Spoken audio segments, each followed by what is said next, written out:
March 12, 2020 order suspending certain provisions of the open meeting law, general law, chapter 38, section 18, and the governor's June 16, 2021 revised order extending remote participation by all members in any meeting of a public body. This meeting of the Great Barrington Select Board will be conducted via remote participation to the greatest extent possible.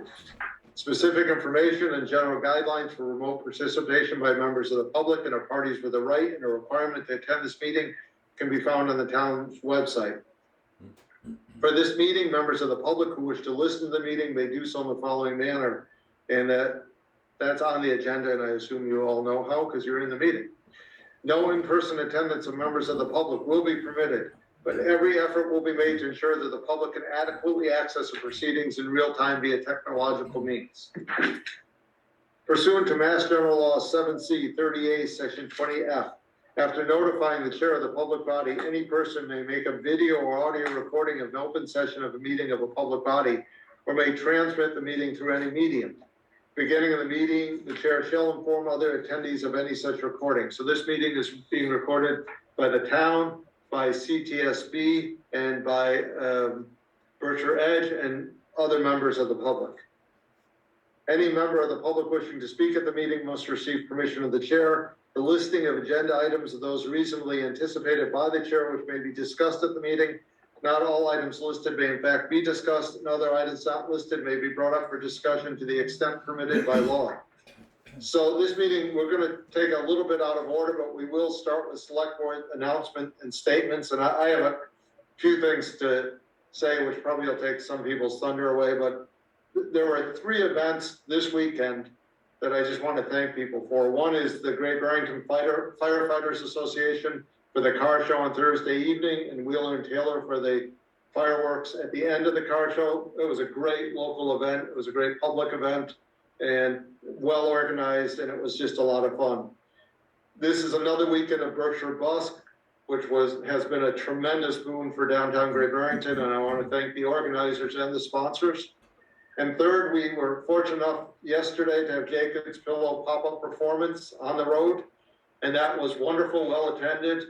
And I just want to thank everyone who participated in that. And so Great Barrington is just very busy, and it's terrific to see how great things are downtown and throughout the town. Select board's announcements or statements. Garfield.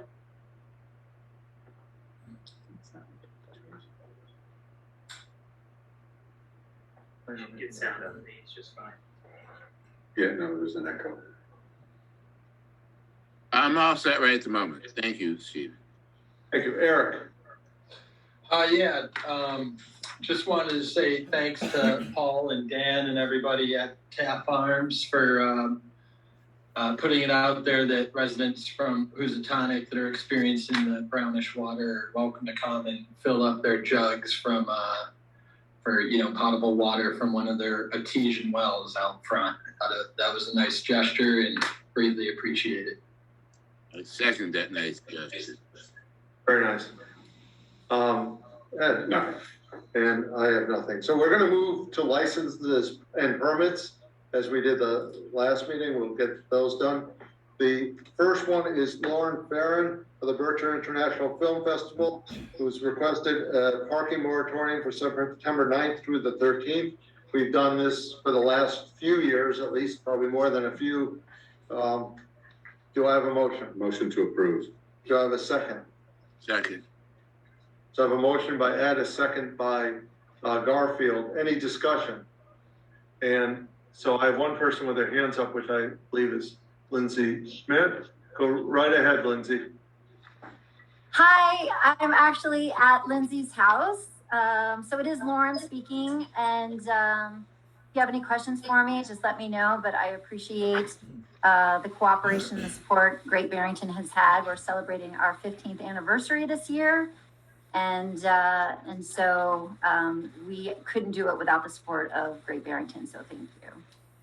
Yeah, we appreciate everything you do for the town also, Lauren. So I have a motion and a second. Roll call vote. Garfield? Aye. Eric? Aye. Aye. And it's unanimous. You may notice Lee is not here tonight. She is away, so this was a planned event. We next have Lauren Farren of the Berkshire International Film Festival, permission to hang banners on the Main Street and Railroad Street. Do I have a motion? Motion to approve. Do I have a second? I'll second. So I have a motion by Ed, a second by Garfield. Any discussion? Seeing none, a roll call vote. Garfield, Aye. Eric, Aye. Ed, Aye. and I, it's unanimous. Lauren Farren of the Berkshire International Film Festival, 2 one-day all alcoholic licenses for Thursday, September 9th from 5 PM to 7 PM and Saturday, September 11th from 5 PM to 9 PM. Do I have a motion? Oh, sorry, motion to approve. Do I have a second? I'll second. Motion by Ed, second by Garfield. Any discussion? Seeing none, roll call vote. Garfield, Aye. Aye.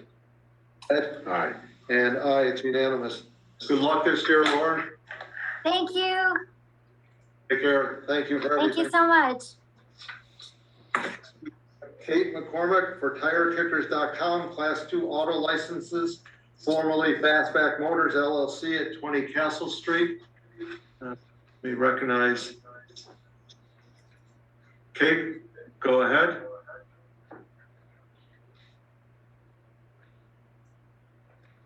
Hi, everybody. Kate McCormick, Baton Marcus.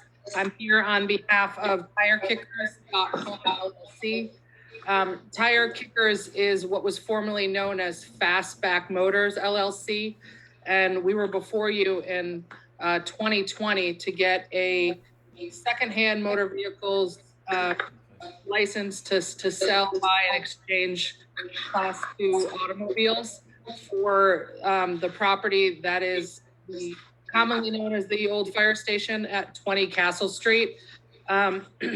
If you look at the application, and just to refresh the members that had been on the board, brief explanation to the new board members, the back portion, non-historic portion of the firehouse is has been used for this this secondhand vehicle sales. It's actually for classic cars. The request was for approximately 5 classic cars, no more than 10 at its max capacity. The agreement was that they would be stored inside of the building. We had a sign requirement that we have met, and it's up. And this was just one of those renewals that was not at the top of the pile for 2021 due to COVID and other things that were going on. So this is just to request for the 2021 license to be granted so that we are up and running. We just delivered the bond to the town, so the bond's in place.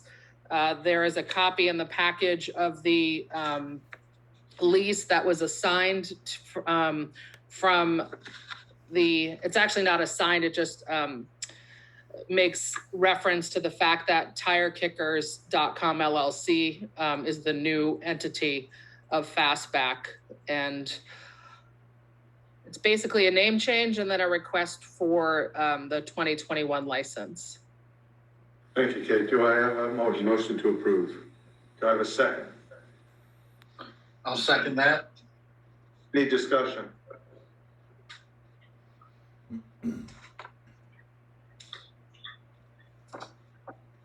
Seeing none, a roll call vote. Garfield? You're muted, Garfield, and maybe frozen. Aye. Thank you. Eric? Aye. Ed? Aye. And I, it's unanimous. Thank you very much, Kate. Thank you very much. Have a good evening. You can use this one if you want. So next is the town manager's report. So I just want to, That's where. before we start the Housatonic Waterworks DPC report, I just want to go through the same, the rules that we had when we did ACOM.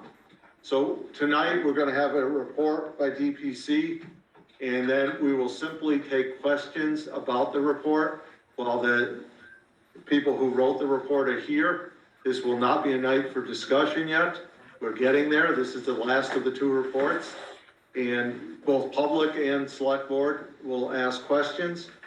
Next meeting, when Lee's here, we'll set a date for a meeting to start the discussion about the process, about where we want to go from here. We could discuss it starting at the next meeting. It just depends how big the agenda is, because I want to give lots of time to do this. I don't want to give it any, 20 minutes. I want to make sure we have enough time.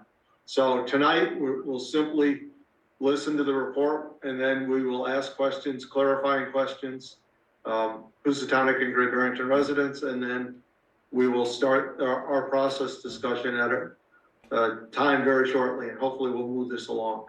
So Mark, town manager should report. Okay, thanks, Steve. I'm going to repeat a few things that you just mentioned. So staff members from DPC Engineering are here tonight to present the second and final report on the Housatonic Waterworks system. The first report presented by AECom on July 12th is posted on the Housatonic Waterworks tab of our website, and a video recording of that presentation can also be found on CTSB TV's website for those that missed it and would like to get caught up on that. Tonight's presentation slides from DPC were posted not only in the packet on Friday of last week, but they're also already posted on the Housatonic Waterworks tab of our website as well. So anyone looking to get a copy of those can find them easily on our website. So I'll, at this point, turn it over to Dave and his team and let them get started. Thanks, Mark. Is it possible to provide screen share to Justin for the presentation this evening? I think I have it right now, Dave. You have it, all right, excellent. Let's see. People can let me know if you see the first cover slide here. We do. Yes. Great, thank you. All right, Dave. Just trying to get my video up and running. I got booted. There we go. Okay. All right. Thank you for having us this evening. Just to add on to Mark's intro, which I had cut out on the beginning there. We're here this evening to present a summary of our observations related to the opinion of value, costs, and capital implementation alternatives for Housatonic Waterworks. We were contracted by the town of Great Barrington.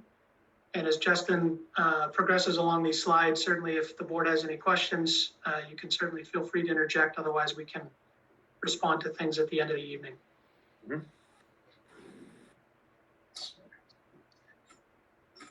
All right.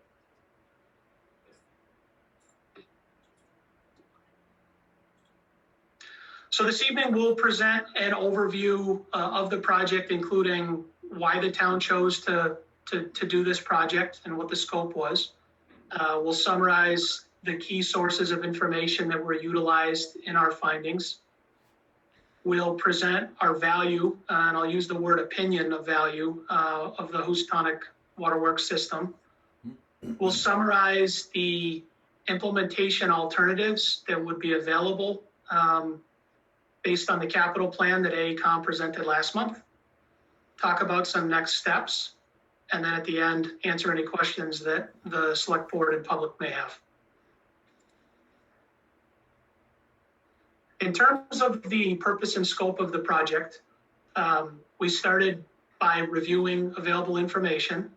After that, we developed, again, what our estimated value, our current day value of the Housatonic Waterworks system is.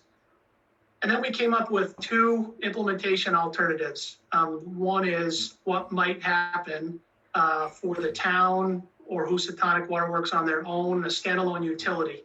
And the second would be what would happen if Housatonic was combined with the other water utility in Great Barrington. And I'm going to come back to this in a second and just provide an overview of where Great Barrington residents get their water right now. And I think that'll put some context together. And then based on all of those things, the last thing was for us to put together our opinion of estimated value, identify what the capital plan exposure would be for whichever entity might be managing the water utility, whether current or future, summarize the management risks associated with that, and identify possible next steps. So in terms of where residents currently get their water in town, I think it's important to understand that generally speaking, it's one of three areas. First off, the town of Great Barrington is not in the public water business right now. There are two private semi-public water utilities. The first, Housatonic Water Works, completely private utility, serves the village of Housatonic and has a relatively small customer base. The second is Great Barrington Fire District, which serves the downtown and Great Barrington major part of the community. It has a larger customer base, albeit still a small utility on its own. And then the last category are those homes that are on the fringes of the community that might not be connected to either public water system and have private wells for their drinking water. So this is important to understand in terms of where things are at now and where they could go in the future.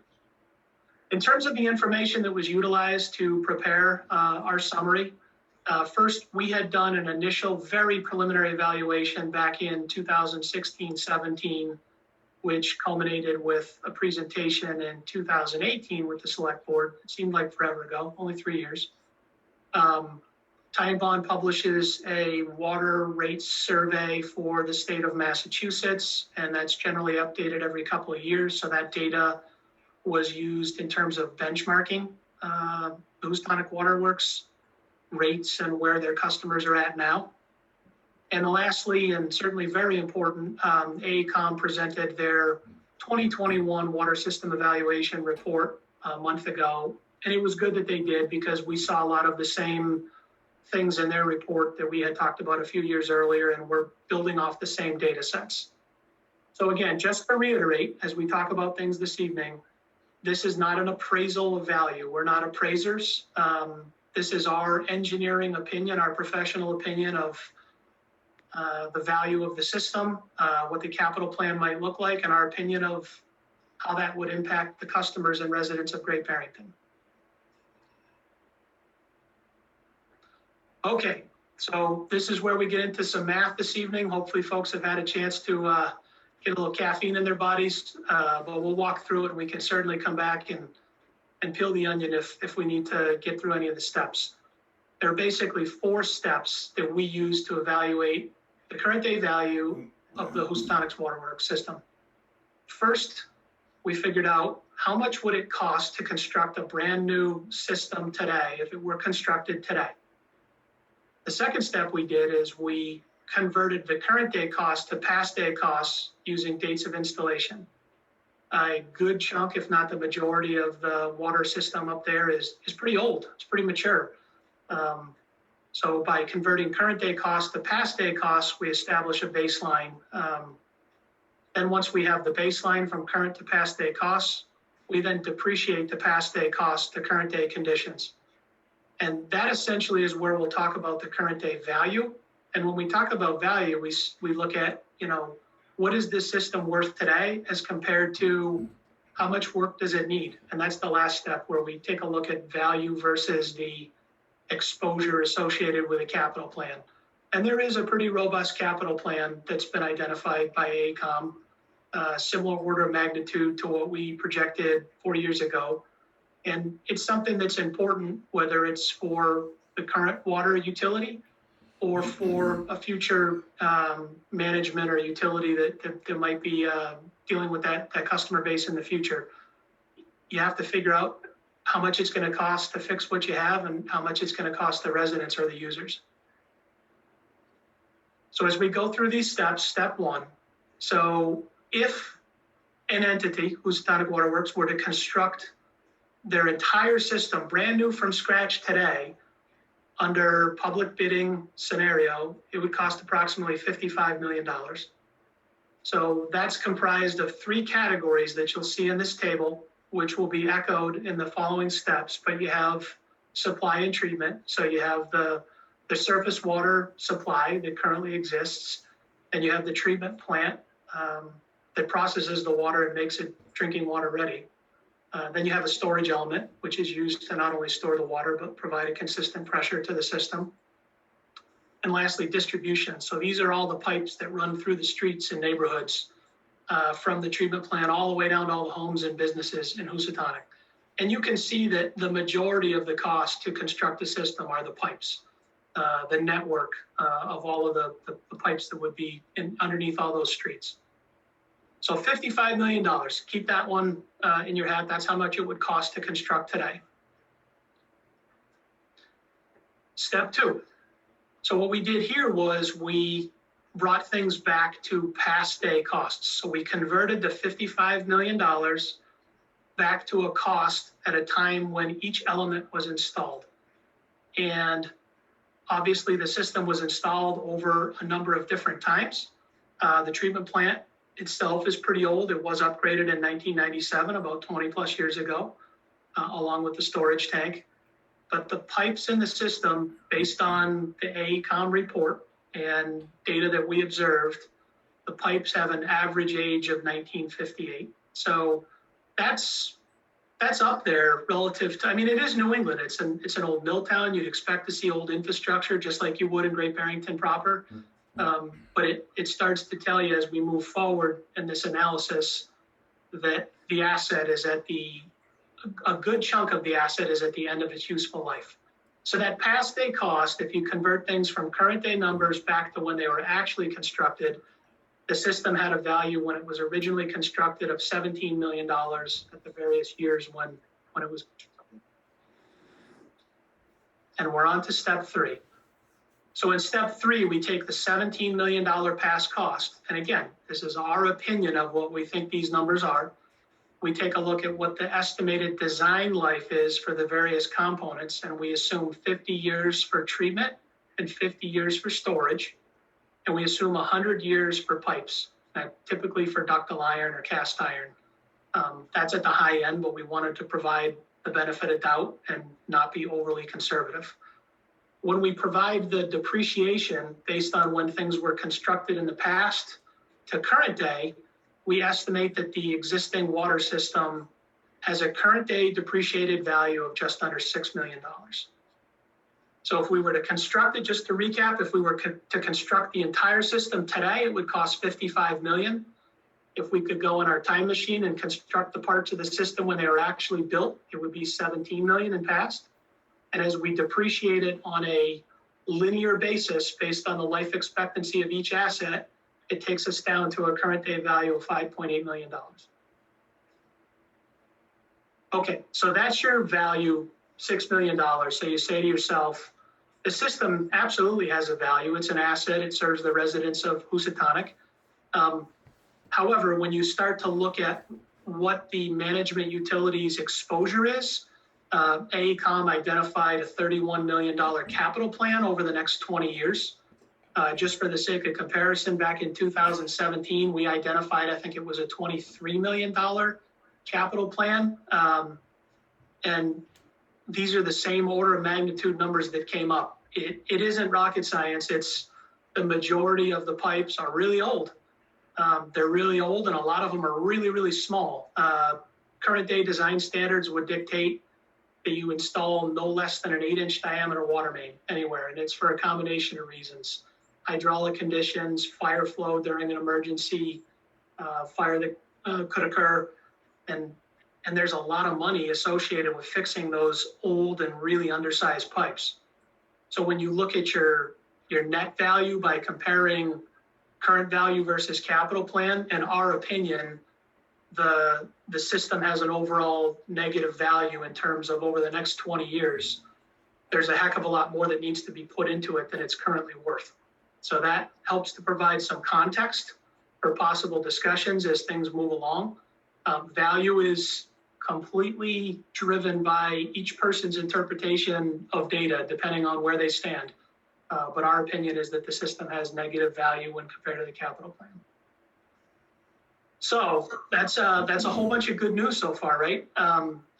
Potentially big problem. How might the town get involved to consider helping the residents of Housatonic, which have asked for the town to take a look at this? And that's where we kind of turn to, okay, well, what does this mean in terms of actual cost to each homeowner moving forward? Okay, and again, I apologize. You ask an engineer to try to summarize what's in their mind and they come up with some some funny looking graphics. But I'll take a second to try to put this in context. So I mentioned at the beginning of the presentation, we looked at two management alternatives for the implementation of the capital plan. So the value was established if the entity was to construct the capital plan as has been presented by AECom. We believe there are two methods to achieve that. The first of which is Housatonic Waterworks continues to be a standalone entity, whether under current leadership or future leadership. If the capital plan is presented in the AECom report were implemented, what would the rates look like to those users in solely Housatonic Waterworks over the next 20 years? So on this figure, we have a horizontal axis which represents fiscal years from current out through FY 2042. On the vertical axis, we have total dollars paid per water customer per year.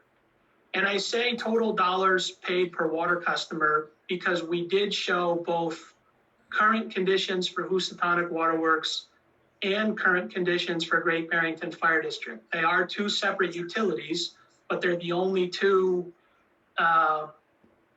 water systems in the town. So it's important to understand what each of those entities pays approximately. As you can see, the GB Fire District rates are much lower. To their credit, they have a lot more customers too. So anytime you have a bigger denominator when you're looking at unit costs per household, that helps. The blue lines represent our opinion of what the rates would look like, approximated over that 20-year period. The AECom report recommended 3 sets of capital plans. One was about $15 million in years 0 through 6. The next was, I think, $14 million in years 5 to 10 or something like that. And the last one was $3 million between like years 11 and 20. So there's 3 steps that you see in the blue bars as you go from left to right. You have inflation and the cost to operate your system, which goes up a little bit every year, just like the select boards experienced on the wastewater side, very common. You definitely understand that element from running your wastewater system. On this graph, you also see 2 things that are important. The green dashed line represents the average statewide cost in Massachusetts for water customers. So again, perception and reality, it doesn't really matter. Each utility has to meet its own financial needs, but it's nice to know where you stack up relative to other communities or utilities in the state. So on average, right now, we project Housatonic Waterworks is pretty much right at that state average, but if they implemented the capital plan or another management entity implemented this capital plan, it would dramatically raise the unit cost per household in a staggering manner. Another element that's shown on this figure that's important for the select board and for residents to understand is the entities that we would reach out to provide grants and long-term low-interest loans, like USDA, for example. They use an underwriting criteria that the water or sewer rates, depending on which bucket they're funding, should be no more than 2% annually of median household income. So that red line represents an affordability threshold, if you would. So if the capital plan were implemented, you can see that the water rates for the Housatonic Waterworks customers would start to quickly exceed the affordability threshold. Not surprisingly, this has certainly come up in conversation with Mark and with Sean in terms of concern about, how this could be paid for, let alone solved. So you can see that this is a problem. It's a huge capital plan with just a small, too few customers. And you end up with a really high unit cost per customer to try to achieve this. That's a lot to take in. Let's carry through and then we can circle back, Justin, if I've pulled anybody down into the weeds with me. So the second kind of management alternative in terms of how do we deal with a capital plan of this magnitude, or how might an entity that we're managing this utility, you say, well, how do you get more customers? Well, Housatonic in its own right may have some opportunities for growth, but it's relatively fixed in terms of the land that's served. So you'd look to other utilities. Are there opportunities to achieve economies of scale by merging with another utility? So under management alternative 2, what we tried to do was say, okay, if the 2 water utilities, one up north and one down in Great Barrington Center, were merged by interconnecting pipes, what would that do, number 1, to the capital plan? And number 2, what would that do to the unit cost per household? So you may recall before that we had, Justin, correct me if I'm wrong, a $25 million capital plan? Yep. Okay, under management alternative 2, you increase your capital plan by about $10 million because you're gonna run either 1 or 2 pipes from a big pipe in the Great Barrington Fire District all the way up to the Housatonic Waterworks storage tank. And in theory, you'd provide flexibility for that pipe to come back in the other direction, so Great Barrington Fire District would have a redundant water source. Now, there's a whole bunch of things that we'll come back to and talk about that you have to be careful with when you're talking about mixing types of source water, et cetera. This is all just conceptual in nature. But as Justin moves forward, you still have a major deficit here, and actually you increase the deficit of perceived value versus capital plan. It becomes even more negative by $10 million.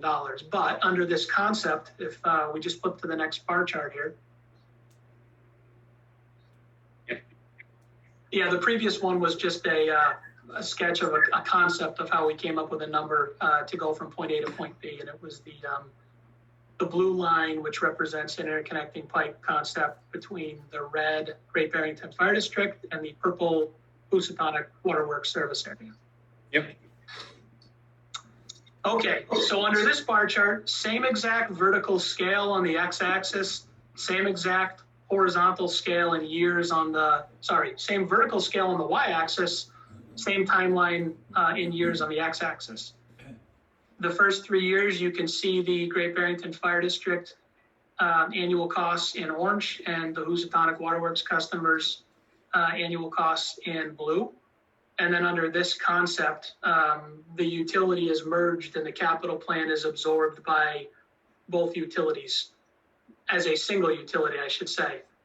The challenge, as many of you probably already picking up, is the concept of merging the 2 districts lowers the cost for the customers within Housatonic, but it absolutely raises the cost per household for those that are in Great Barrington Fire District. It just illustrates an example of how you can stretch a higher capital number by using a much higher EDU count or dwelling count. So under this scenario, the conceptual merged utility flirts with the Massachusetts statewide kind of average or median, and it does kind of go up and down, but generally it stays just above it over the 20 years. It does, however, stay under the threshold of affordability, and why that's important is whomever gets involved with this capital plan, if it were to advance, needs to understand that the entities like USDA that provide grants, which make these things affordable at up to 75% grant, they won't underwrite the loan if we're over that 2% threshold. We've directly seen it with some of our other clients, and you want to be kind of as close to that as you can to get the best grant possible, but if you're way over it, they just won't underwrite the loan. So that's important to understand. So this is a ton to take in.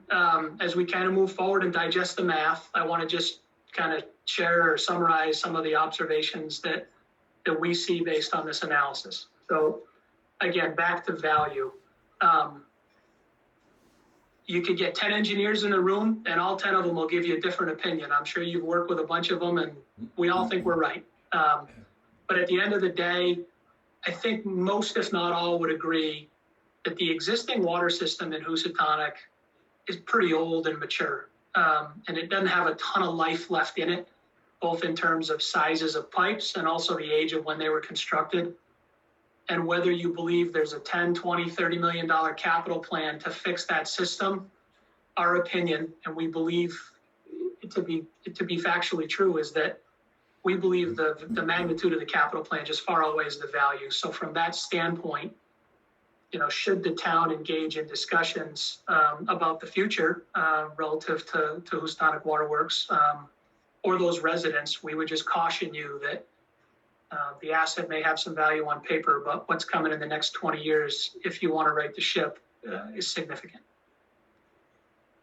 In terms of management alternatives to implement the capital plan, alternative one is just not sustainable. I can't imagine. I think those numbers were pushing $3,800, per year for water. That's unheard of in New England. It's definitely not somewhere I would want to be as a resident or as an elected official. So that's a really tough one. That shows you where you don't want to be. The second alternative has some, under a merged utility concept, it has some merit in economies of scale, in potential water supply redundancy, in management and operations, by staff being able to cover kind of more with what you have.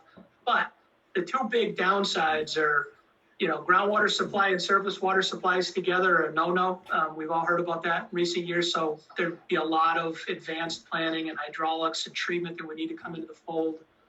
And it's a big political, kind of football in terms of you want to make something better for Housatonic residents without making it worse for the Great Barrington Fire District residents. So that's that, that blended capital plan. There's got to probably be a search of a little bit better carrot for Great Barrington Fire District to want to be involved in that kind of solution for their customers, because their rates are pretty sustainable right now and, tend to be a little bit on the low side, which if you're a resident, you enjoy that. So that's kind of the conclusions and takeaways. As you've heard from me and from us, when we talk about sewer rates and things on that side, and Sean's probably heard me say this a million times, both here and in Lennox, is, we don't tell you there's a right answer or a wrong answer. We tell you, here are your options based on your financial goals that you've set.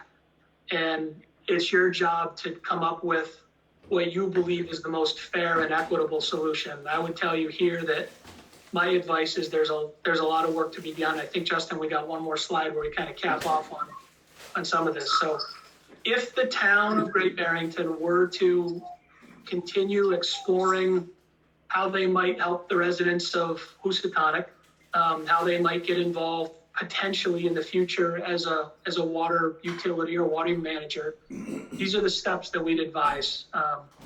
First off, the town just needs to consider which of those management alternatives it could see itself in. And there's 3 moving parts, right? I mean, it's the town plus 2 private utilities. So it's a bit of a perfect storm there. Public input is going to be huge. There's going to be a lot of kind of sentiment and emotion in here. And there's a long established private water utility that in Housatonic that may have a different opinion of value versus capital, and that needs to be vetted. And as I mentioned, you have a myriad of vested parties here. That doesn't make any discussion easier. And based on those input, of those criteria, the town will then need to decide at that point, step by step, do we want to continue? Does this make sense? There'd obviously need to be a good amount of legal input, let alone permitting and DEP input, et cetera. And then to build on what AECOM did in their report, which I thought was really, really well done, pretty extensive amount of hydraulic water quality analyses, and particularly with management alternative 2, to see if that makes sense.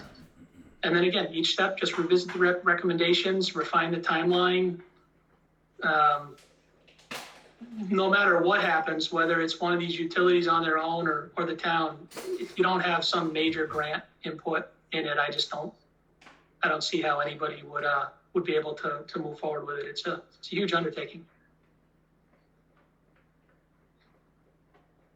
Thank you very much, Dave. We have right now 48 people on the line, 40 attendees and 8 panelists. And as I said, now will be time not to make comments, but ask questions about the report. We'll start with Trevor Forbes.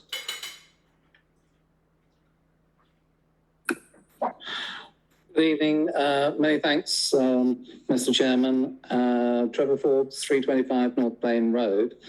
and a user of water that consistently comes out of our faucets, rather looking like caramel rather than what you would normally expect.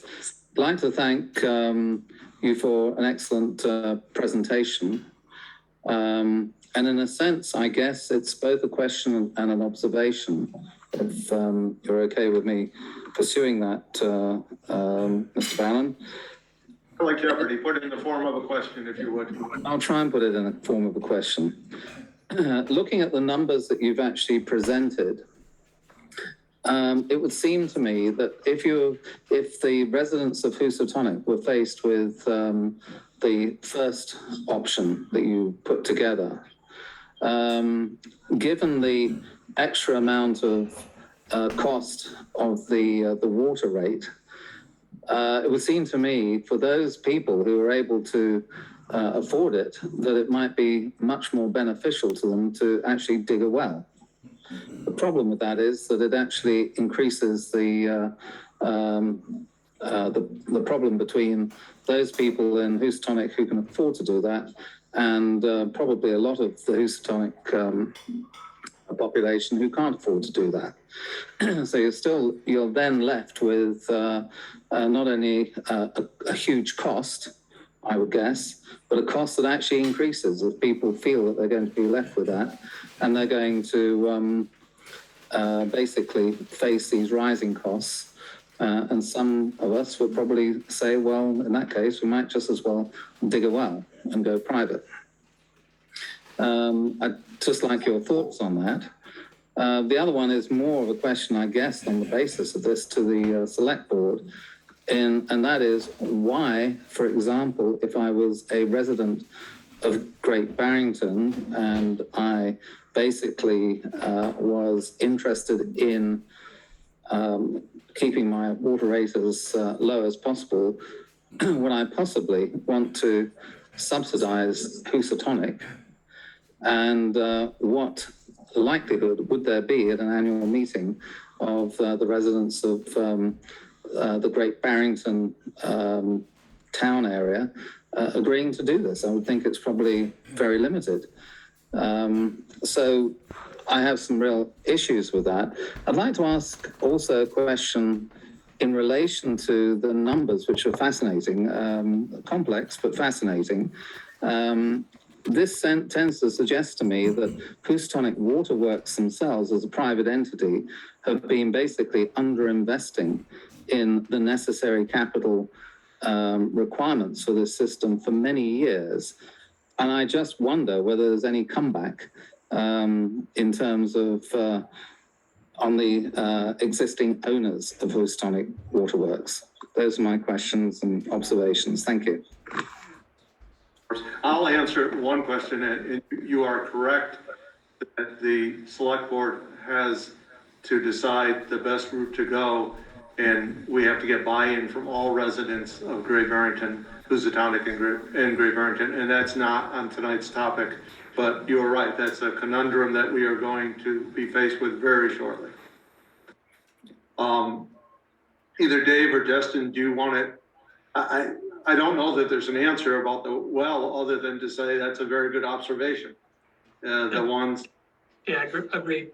We don't have a direct response to it. It's concerning. I would imagine that residents would look to alternatives under that scenario. And the problem with doing that, Dave, is that presumably if you've got, well, any number of people who came out of the Housatonic Waterworks system just makes the problem more of an issue going forward because it actually raises the negative value of the system itself going forward. Correct? Well, usually what happens when capital is implemented in a utility is that everyone who's connected and already served by a system pays for capital, and the O&M piece is generally based on use. I don't want to speak for what may or may not happen, but generally speaking, when costs are divided, they're often borne amongst all connected parties, whether a resident or business is occupied at the time or not. But that's kind of getting way down the path of how to Yeah, I agree. Let's stick to asking questions of the engineers tonight. Can I just ask about Trevor's last question? Yes. The last question is, clearly there's been an underinvestment for the last 90 years or however long it's been. Is there, I think Trevor's question was, is there a comeuppance for the management, the current management of the Oh, correct. Housatonic Waterworks Corporation? Right, and in fact, the current ratepayers or whoever gets us to this next $31 million hurdle will be making up for a savings that the previous ratepayers didn't pay.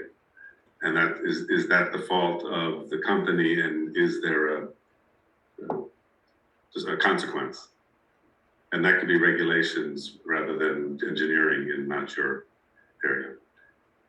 Okay, let's move I don't think ahead. I'd want to go so far as to state who is at fault, but I'd say it's a mature asset. It's, in my professional opinion, I believe that it's past due in terms of the magnitude of the work that needs to get done. But again, it's not super uncommon in New England, especially in these small, we use the term fiefdoms, these little water utilities. You get outside of New England and there's huge mega water, wastewater utilities, but here we still have a ton of little ones. And it's hard as a water utility too, when you only have a few customers. How do you get capital done? And you have to be creative. So I don't want to spin it that way in terms of who did what. This is where we think things are at now, and this is how we think it should move forward based on what we and AECOM have presented. Okay, let's move next to Sharon Gregory. Questions, Sharon? Oh, can you hear me? I'm not sure I did the unmute right. Great. You can hear? Yes, Sharon Gregory, Hollenbeck Avenue. In the projections of the rates going forward for Great Barrington Fire District, have you incorporated what you think is the capital plan that's, would be put forth over the next same period of time? It seems like GBFD has been upgrading some of the pipes, but I don't know, at what rate.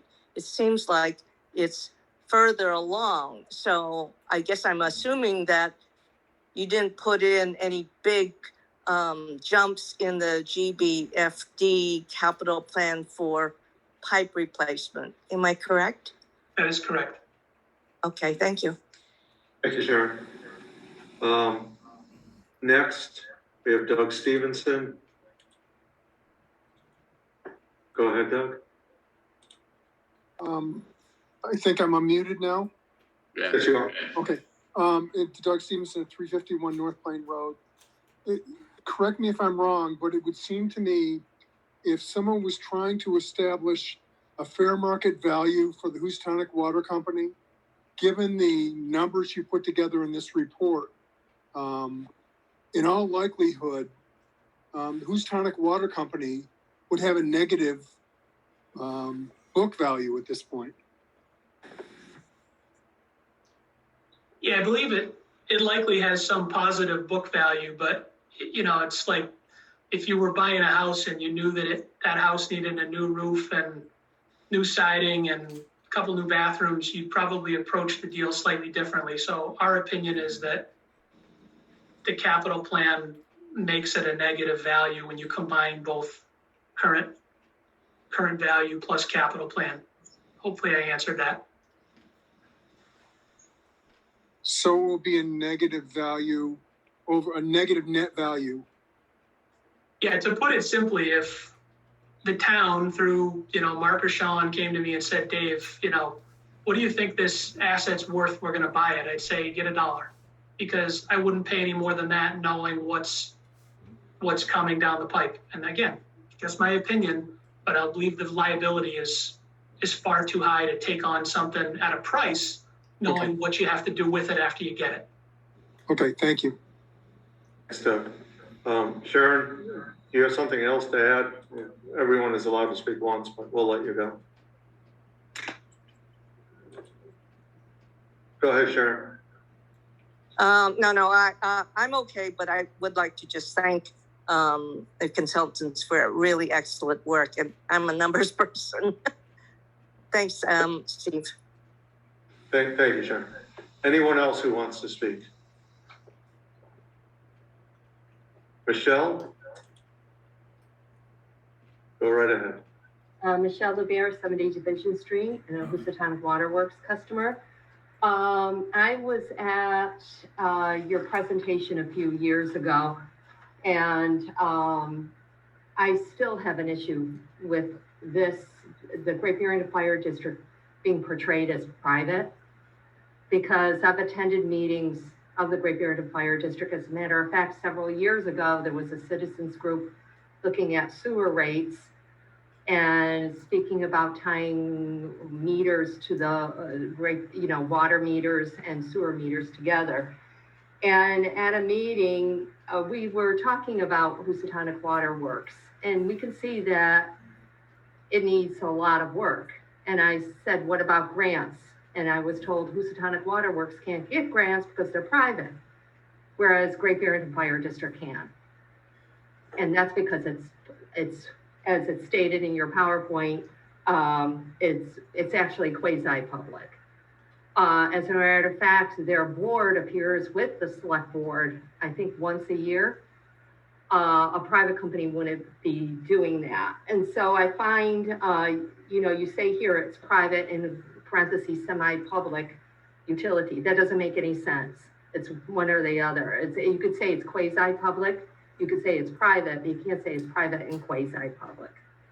So I just wanted the viewers of this, or the listeners of this, to realize there are advantages the Great Barrington Fire District does have, as it is under the town of Great Barrington, not as a separate department, but the town of Great Barrington is involved, whereas with Housatonic Waterworks, it's purely private, which puts Housatonic Waterworks in a vulnerable, puts Housatonic Waterworks customers in a very vulnerable position.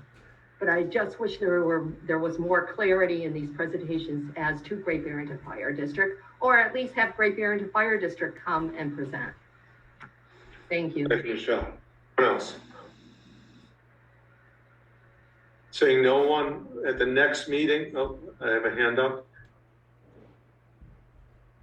Jean Vaughn. Unmute, yes. I'm Jean Vaughn, 91 Van Duzenville. I'm a Housatonic Waterworks customer.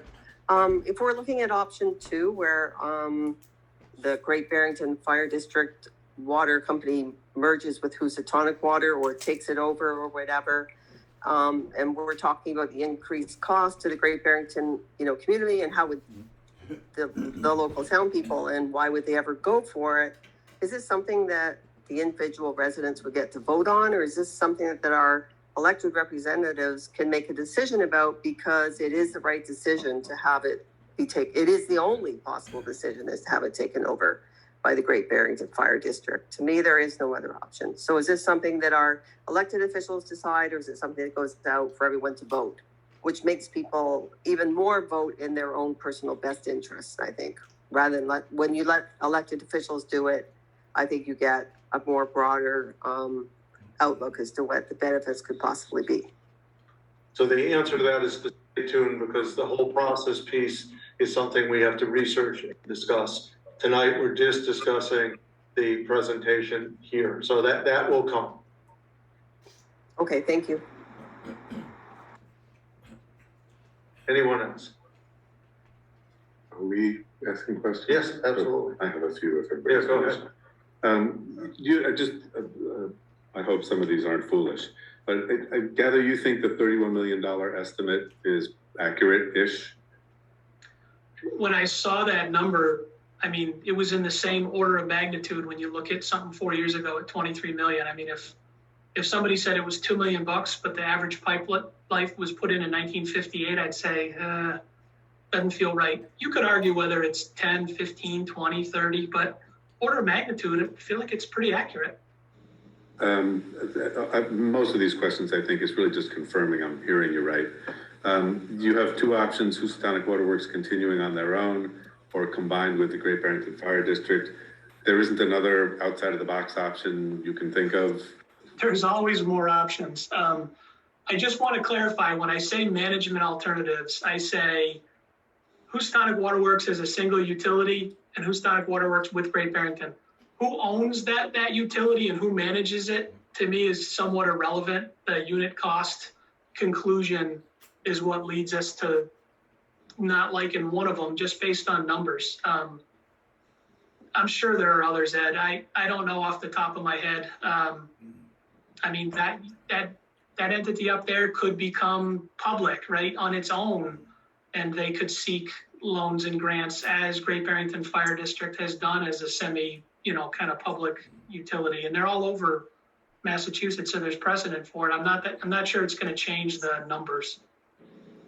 It might reduce the net loan amount through the grants, but it's still pretty ugly on its own right. This one could be, again, more of a regulatory. If the $31 million upgrade will come from ratepayers, whether it's current Housatonic Waterworks ratepayers or combined water company ratepayers, doesn't that mean it won't reduce the value of the company to a buyer because the company doesn't have to come up with the money the ratepayers do? Does that make sense? I don't know, honestly. On that side of the value and how the economics would work, I honestly don't know the answer. Okay, then lastly, and again, this is also probably regulatory and not engineering. If no one steps in and does this, if it continues to go along, and I promise people who's talking, I'm not suggesting this, but if it just kept limping along like it is, and the rates skyrocket well beyond that affordability red line of yours, at some point does the state step in and say this is untenable? They could. I mean, my guess is that absent some form of action, that the capital plan or some significant portion of it would continue to be deferred. So I don't know that absent any intervention, I think that the rate structure probably wouldn't change dramatically. It's a better question for Housatonic Waterworks and their correspondence with, Mass DEP in terms of their regulatory input. I mean, that's all public record. And again, I don't want to say I would not want to be a small utility nowadays. I mean, we're facing double-digit just general inflation, and average water and sewer inflation per year is like almost 7%. It's generally 2 or 3 times general market inflation, which it's tough. And I know that you have staff in this town that have also struggled filling labor positions for qualified operators. So, it's not an enviable position, but I can understand why you're here tonight on behalf of those Great Barrington residents to try to help. I just wish we had a better answer, but it's black and white, and it's neither alternative is amazing. Far from it. Thank you. I have a question as well. Go right ahead, Garfield. And I didn't, unless I missed it, I'll admit math was never my best subject. Why, I don't think you said why the rates would be so much higher. I know you said they would be higher for Great Barrington if they combined, but did you say why? If you did, I missed it. Yeah, I was going pretty fast there through a whole bunch of math slides. Justin, order of magnitude, how many EDUs or, equivalent dwelling units are in Housatonic versus Great Barrington Fire District? Yeah, so add up, just to give you a sense, Housatonic Waterworks has about 1,000 EDUs, and Great Barrington Fire District has about 3,300, so almost 3 times as many users or EDUs. So if we, Garfield, if we spread the, a $25 million capital plan over 1,000 customers, it's just a huge unit cost per household. You go up to 35 million in management alternative 2, but you're spreading it over 4,300 customers. The math is still ugly, but it's borderline doable, especially if you can get long-term low interest loans and really good grants. But that's why the step increase for the Housatonic on its own is so dramatic. There just aren't enough customers to spread that debt. Okay, well, didn't you say if you have more people, there'd be less debt, if you will? If we're combining Great Barrington, why would Great Barrington be paying more if you have more people? Under that scenario, you're just looking at the water utility for both entities as a single utility. So you're taking their combined budgets, their combined debt service, their combined customers, and you're blending the costs and the rates and everything else into one hybrid rate structure. So Houstonic goes down, Great Barrington Fire District comes up, but the net is, because there's so many more customers in Great Barrington Fire District, the net is doable, albeit, as you're pointing out right now, the biggest flaw with that alternative is, why do you want to pay more for water if you're a Great Barrington Fire District customer? You know, it's a tough one to sell. Yes, it is. Maria Spratt.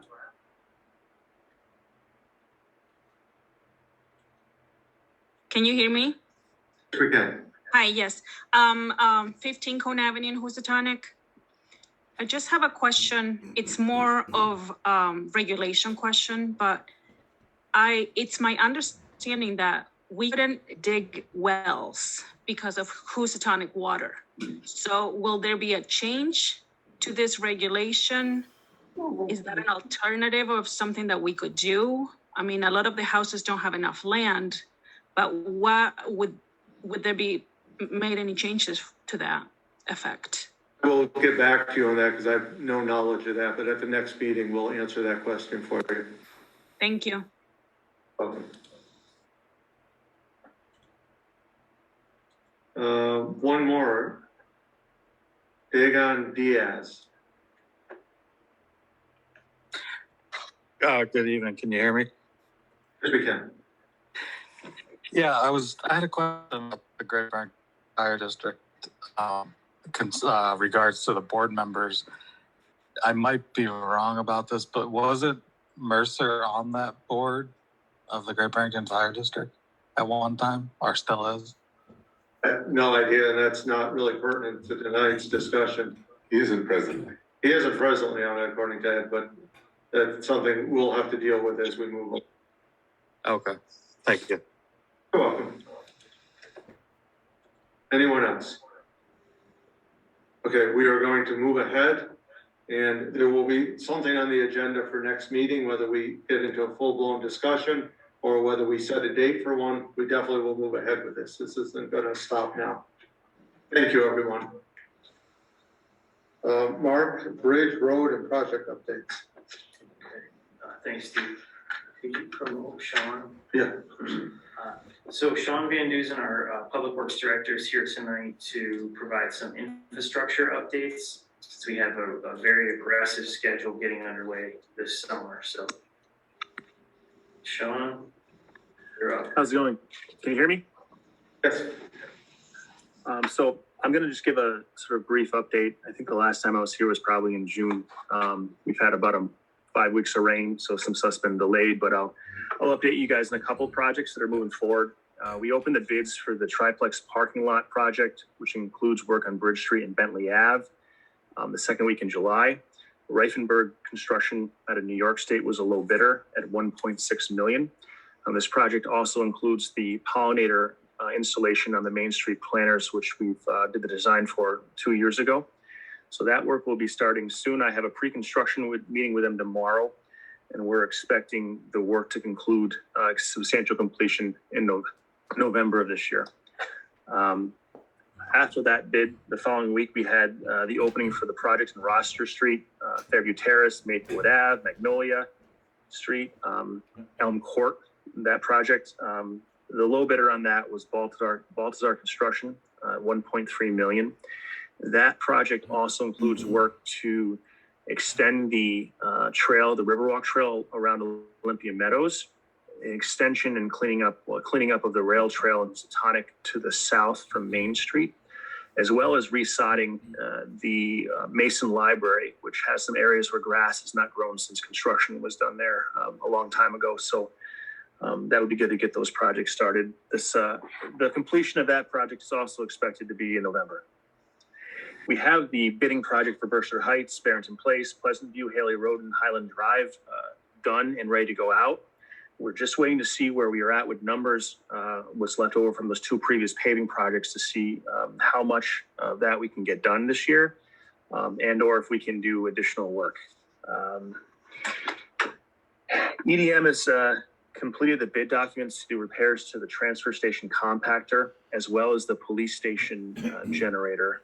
So those projects will both be bid out this month. Beta Engineering is doing the bid documents for the crosswalk safety project on Main Street. Hopefully we'll have them done in the next 6 weeks or so.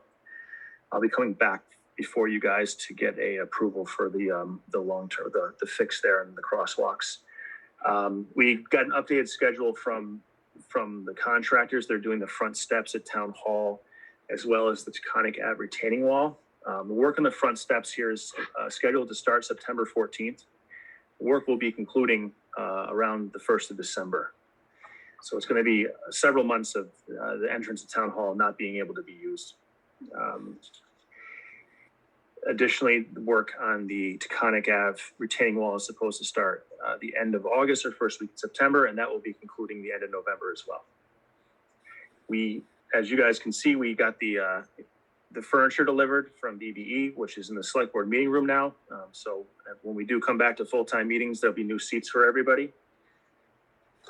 LOB Architects is working on the Ramsdale Library entrance, the ADA entrance, and we'll hopefully have that project wrapped up by early winter and have some rough numbers in terms of what it'll cost to install the ADA entrance. Work on the CHP trail along Route 7 is stalled, both because of rain and because Mass DOT has not approved the set of drawings we submitted to them 6 or 7 weeks ago for approval for the retaining wall. So as soon as the drawings come back approved, we will commence construction on the retaining wall and hopefully get that done. Also moving forward, Force Engineering is close to completion of the design for the upgrades at Memorial Field, which will be substantial upgrades with new backstops, new ADA access, and some new dugouts and improvements to the infield. They also have bid documents close to complete for the 2 softball fields at Olympia Meadow. Also up to bid right now is the replacement of the Christian Hill culvert, which is a culvert that we discovered was compromised, actually made of stone when we repaved that road several years ago. So that's out to bid right now. We're anticipating a spring start on that project because I don't think we'll have time to get there this fall given the delay in materials.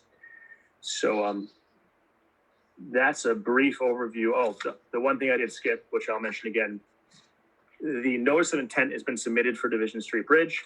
We're hoping to go out to bid for the bridge replacement project this fall and start this winter. So hopefully next year at this time, the bridge will be open to traffic again. So those are some of the large overviews. If you guys have any questions, I'm more than happy to answer.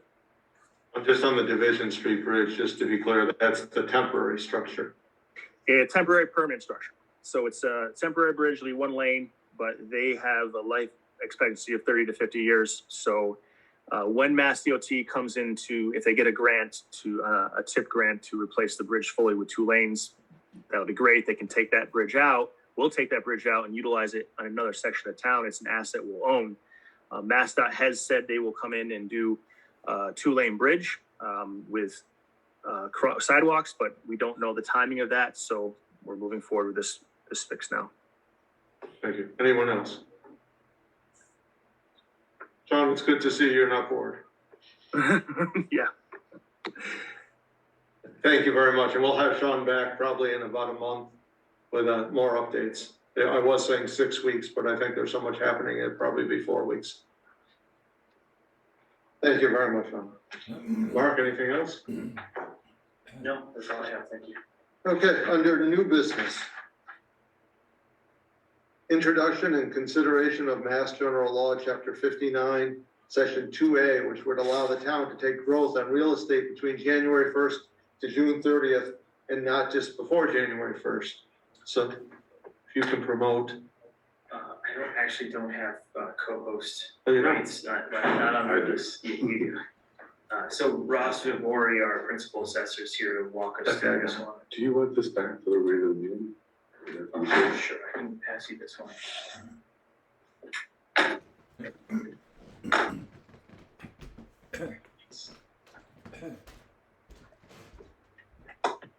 Hey, Ross, I've promoted you. If you just unmute yourself and you could give us an explanation of this, please. Can you hear me now? Yes.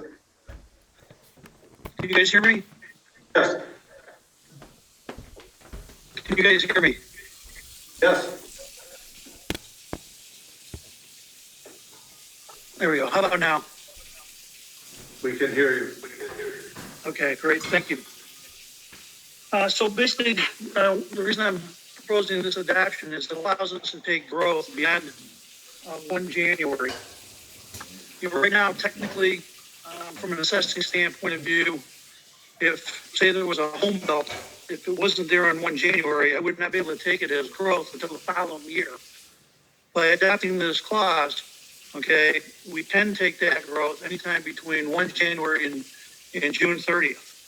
And as you probably all know, growth is critical to the community and its finances. It's actually a line item on the levy limit sheet we submit every year. And it's critical to the finances. And I would hope that you would adopt this. Do I have a motion? To accept what we're doing? Yes. Chapter 59, section 2A. What you said, so moved. Do I have a second? Garfield, Eric, do I have a second? I'll second. Thank you, Garfield. Questions? I got one question, Steve. I guess on it, it definitely makes sense. I'm just curious how that growth would be captured. Is there that if somebody has a building permit, there would be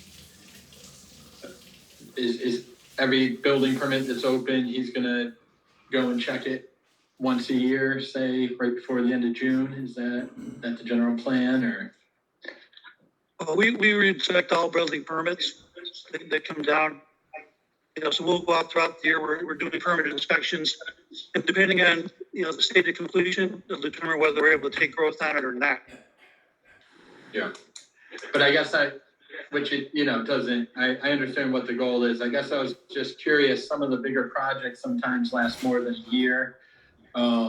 I guess you would just schedule a walkthrough every 6 months on say a bigger house or a commercial structure or something like that. It would be a set appointment for you. Yeah, I mean, obviously, if it isn't complete, we wouldn't be taking growth on it. Yeah, we obviously would capture value. We wouldn't necessarily capture growth. Oh, okay. So it is that upon completion of total project, not midway through a project. I understand Correct. now. Thank you. Yep. Thank you. Michelle LeBear? Hi, Michelle LeBear, 70 Division Street. This is more technical. Also, I'm interested in this because I'm also a finance committee member. I could not understand a word that was said. So I don't know if other listeners had in trouble. I heard nothing. It was broken up all the way through. So I just wanted to point that out. Okay, do you want to quickly just explain that again? Sure. Basically, adopting this clause allows us to capture growth from January 1st to June 30th. Technically, as it stands right now, we're only taking growth at least on what's there on 1 January. Did you hear that, Michelle? Barely. Again, don't worry about it. Just curious, because if I can't hear it, I'm sure there are other people in the audience that couldn't hear it either. We could hear it, but you're probably right. But it was really broken up. Okay. Thank you.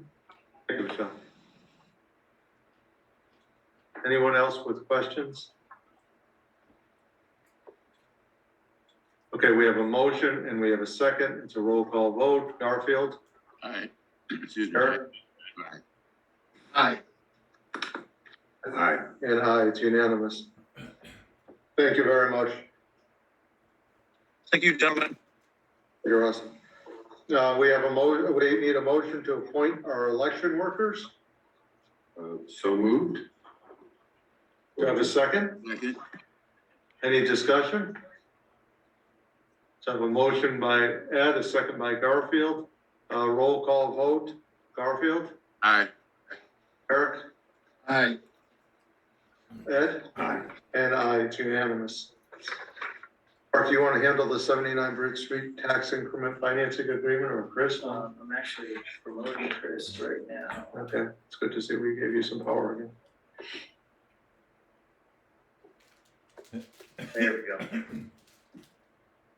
Chris, do you want to review this please, for us?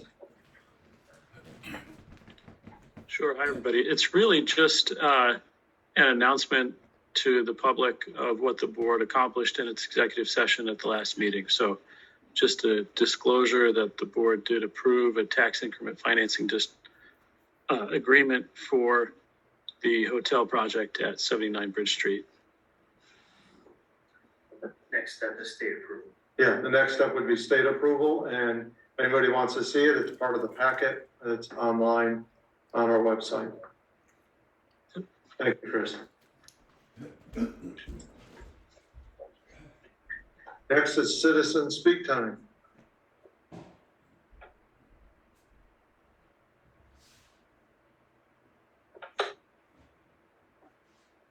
Dan Weil. Good evening, gentlemen. That was really nice and efficiently run meeting. Thanks, Steve. Thanks, Dan. I have a couple of questions. And I hope oh, good, Chris, you're still on.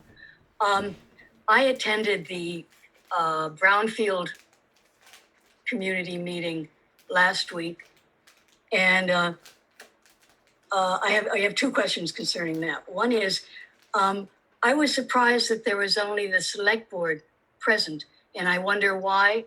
And perhaps you'll bring this up for discussion next time. Why that was the only board. It seems to me that it was also falls under the purview of Board of Health and Planning. So I don't know how, I'm curious as to why there is one single board taking care of that problem. And also, what is the phased schedule for reviewing the other three properties that are cited as brownfields in our town? So Chris, you're on the hot plate.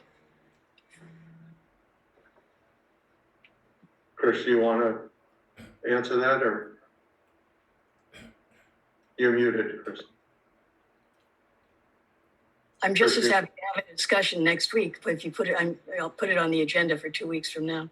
But The short answer is the the entire community was invited.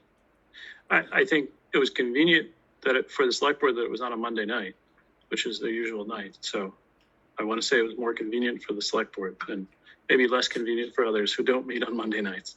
It was an open meeting.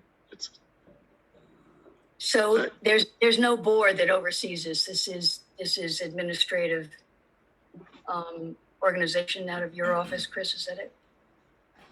We do not have a brownfields board, no. So it's so I think we view it from the staff perspective, and the select board would view it in terms of their priorities as an economic development initiative, is cleaning up brownfields and trying to get them back to a beneficial use. And the second part of that question, Chris, which you may not be able to answer tonight, is the other three brownfield sites Dan asked if we had a timeline for. There's three that we're looking at: Cooks, Reeds, and Carpenters. I'm not sure the timeline discussion that you're. What's the question? I researched on the DEP or the EPA, the DEP database website, and there are 3 other properties, maybe 4, but I don't have that spreadsheet in front of me, but that are designated brownfield sites in Great Barrington. So so I want some reassurance and some information about how those how the investigation about the state of those properties is proceeding, and if there is a calendar timeline for it. I'm not sure which property, so I'll send you an email. Maybe this is something to discuss another time. I'm sorry. I'm not following which properties you're talking The about. only ones that we talked about the other night, and the only one that were on our radar right now, are the ones that we own or are imminently going to own because they're in tax, right? Purchase. So if there are other ones and they're privately held, those are not something that we're looking at right now. That's more of a state issue. Right, I'm looking at one on Bridge Street, and that's not visible. but anyway, I'll send you a little snapshot, Chris and Steve and Mark, Thank you, Dan. and then we'll move forward on that. Thank you, Dan. Appreciate I it. think it's important, my whole issue is that I think it's important that the Board of Health be involved in this. And if there are boards that are going to provide some input or enhance the discussion, I think it would be great if there was in fact a committee formed for dealing with these properties. Okay, we appreciate that, Dan. Thank you. Go ahead, Jim, sorry. James Bailey, Main Street in Housatonic. Last week, Sean had mentioned that the sidewalk extension in Housatonic was nearing completion. And when I asked him whether it was going to be completely ADA compliant upon completion, he said there was going to be another portion of it going out to bid because we had exceeded our allotted change orders. I had met with Sean, Steve Mack, Mark, Eric Gabriel, and my brother. And at the time, Steve Mack, the engineer from Foresight, had stated that the sidewalks he designed were completely ADA compliant. Turns out that they weren't completely ADA compliant.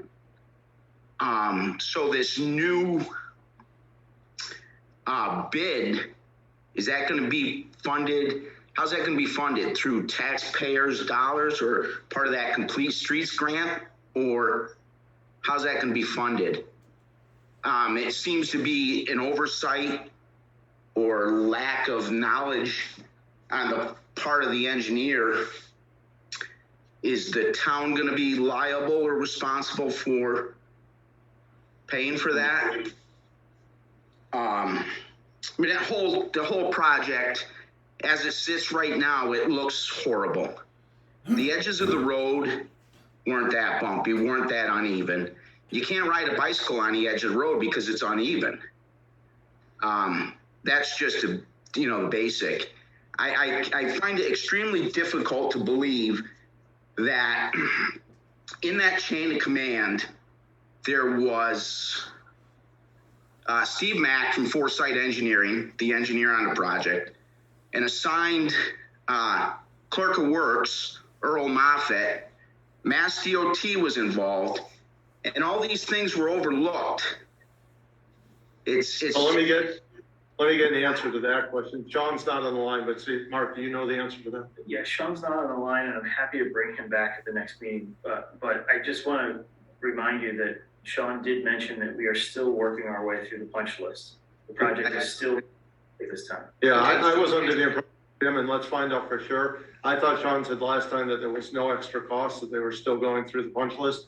So we'll have this under town manager's report at the next meeting. Okay, I'm just making mention of this because, as Sean had mentioned earlier, Foresight has been, hired to bring Memorial Field into ADA compliance. It seems kind of ignorant of us as a community to hire a company who couldn't bring a simple sidewalk project to ADA compliance without sending a portion of it back out to bid to bring it in compliance. Am I wrong to assume that we missed something? I don't want to assume anything, so let's wait till the next meeting and get an answer from Sean on that. Okay, thank you very much. Thank you, guys. I know that seems minute compared to what Waterworks, but thank you. Not at all. Thanks, Jim. Charlie Williamson. Yes, I have a question. I asked it before, and if the selectman can't answer it, it means you don't know the answer, and it falls back on the taxpayers again. But town employee embezzled money, and I asked what was the dollar value. I'd like to know how much money we have to make up again as taxpayers for something that wasn't done correctly. Is there a dollar? We're completely insured, and as soon as the insurance company pays the town, we'll give you the amount. Oh, Okay, that's a better answer than I got the last time. Thank you, Steve. Seeing no one else, we'll have, oh, so there's a Nan. You want to come back for a second bite of the apple here? Go ahead, Nan. Can you hear me? Yes. Can you hear me all right? Yes. Okay, that's great. Just as a point of courtesy for everyone else who's attending this meeting, where are the recordings that are being made available? Are they on the Town of GB website? That's correct. These meetings, Yes, aren't they? they're hosted on CTSB's website. Okay, I'm sorry, they're on CTSB's website. And organized, well, I'll take a look. Organized according to board, I assume. Anyway, thanks. That's what I wanted to know. Thanks, Dan. Have a good week. You too. Okay, so let's go ahead with select board time. Garfield. You're muted, but I think you said no, thank you. You're always polite that way. Yes, no, thank you. Eric. I'm all set. Thank you. Thanks, Eric. Ed? I'm fine, thanks. And I have nothing else. Immediate time.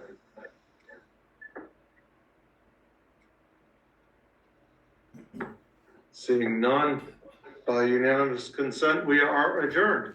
Thank you, everyone. It was a very good meeting. Thank you. Thank you. Good night.